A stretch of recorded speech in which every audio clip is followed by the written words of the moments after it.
Why don't you have all the success, wealth, happiness, love, wellness, and everything else that you want? What's the problem? Is it the economy? Is it your business, your job? Is it all the obligations you've got? Is it your lack of time? Is it something to do with your husband or your wife, your kids, or anybody else in your family? Why is it that you don't have everything that you want? What is the problem here?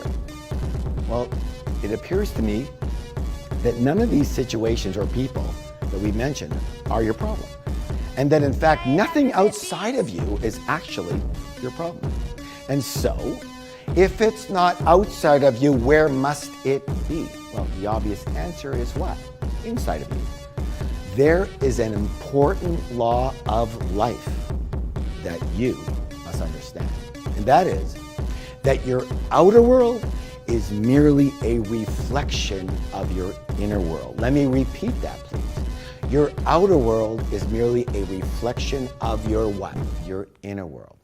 Meaning everything that you see and don't see in your life, do and don't do in your life, everything you have and don't have in your life is a result of who you are on the inside. Meaning that if things aren't going all that well on the outside, it's because, well, things aren't going all that well on the inside. True or true? So I ask you again, why do you not have everything in your life that you say that you want? Okay, so just for a moment here, play with me, just for a moment, we're going to try on the crazy notion that maybe the reason is you. Okay, no hard feelings, just is you. And we're generalizing here, okay? And that maybe,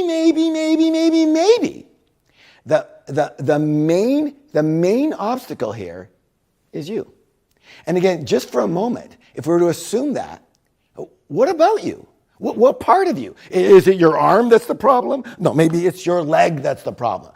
It's your baby finger. Now that's got to be the problem, right? What about you might be the main culprit here?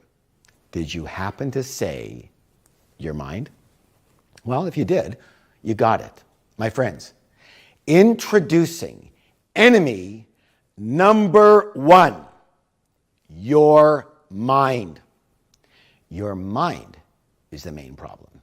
Your mind is the only reason you don't have exactly what you say you want in your life. Now, don't get me wrong.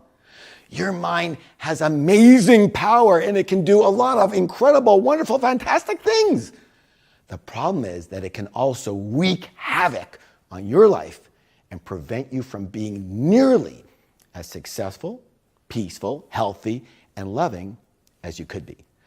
And with your permission, for this class, we are only going to focus on that part of the mind.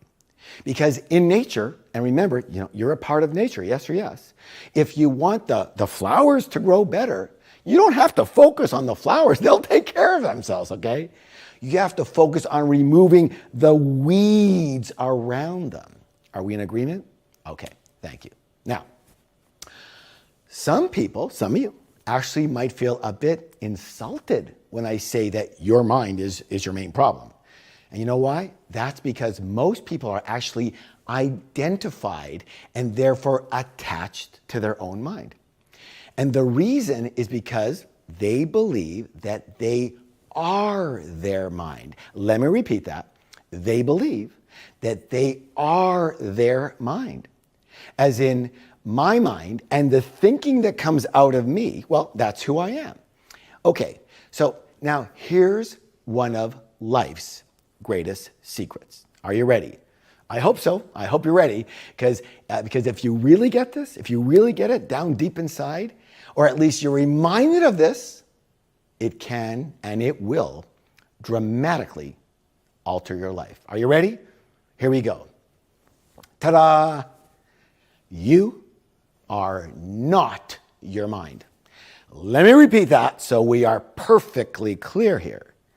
You are not your mind. And you are not the thoughts that come out of your mind. You know that little voice that's constantly running in your head? That for some of you just said, what voice? Well, that voice. The voice you call your thinking, well, even though that appears to be you, it's not you. In the same way that you have a hand, look, here it is, I have a hand, but you're not your hand. I'm not my hand, right? Okay, not your hand. In the same way you have a leg, but you're not your leg. You have a mind, but you are not your mind. Your mind is a part of you, but it is not you. Okay, so if you're not your mind, then who are you? Well, for now, let's just say that you are the one that actually has, I repeat,